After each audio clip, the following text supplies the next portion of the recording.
जोपर्यंत आमच्यासारखी पिढी श्वास घेते तोपर्यंत कदापि अहिल्यानगर हे नाव बदलणार नाही आणि बदलू देणार नसल्याचं ठामपणे आमदार संग्राम जगताप यांनी सांगितलंय। राष्ट्रवादी अजित पवार गटाचे आमदार संग्राम जगताप यांनी सभेसाठी उपस्थित असलेल्या जनतेला अहिल्यानगरच्या नावासाठी मतातून आपला आवाज पोहोचवण्याचं आवाहन मुख्यमंत्र्यांच्या उपस्थितीत महायुतीच्या झालेल्या प्रचार सभेदरम्यान केलंय। कुठेतरी आपल्या अहिल्यानगरची आज जसं पाहायला गेलं तर पहिलीच सार्वत्रिक निवडणूक आहे, कारण की पूर्वीचं नाव वेगळं होतं आणि आता अहिल्यानगर नाव झाल्यानंतर ही पहिली सार्वत्रिक निवडणुकीला आपण सामोरं जात आहोत।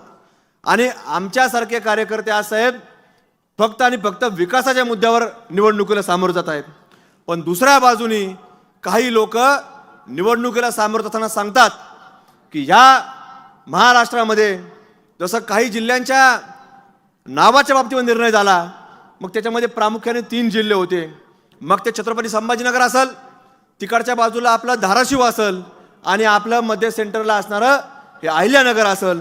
ते लोक सांगतात कि अगर हमारे सोच के लोग अगर चुन के दिए तो हम फिर से नाम बदलेंगे। त्यामुळे आपल्या सर्वांना या मतदानाच्या माध्यमातून आपल्याला दाखवायचं की आपल्याला काय मान्य आहे। जुनं नाव मान्य आहे का आपल्याला?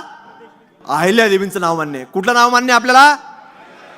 मग आपल्याला हे सर्वांना 15 जानेवारी 2026 रोजी आपल्याला मतातून आपला आवाज हा तिथपर्यंत जनतेपर्यंत गेला पाहिजे आणि म्हणून ह्या निवडणुकीला आपल्याला अत्यंत बारकाईने कटाक्षाने सामोरं जायचं। काही लोक येतात, काही मोठे लोक सुद्धा साहेब आले मागच्या निवडणुकीमध्ये 2024 मध्ये, त्यांनी सुद्धा त्यांना आश्वासित केलं आम्ही नाव बदलून टाकू परत।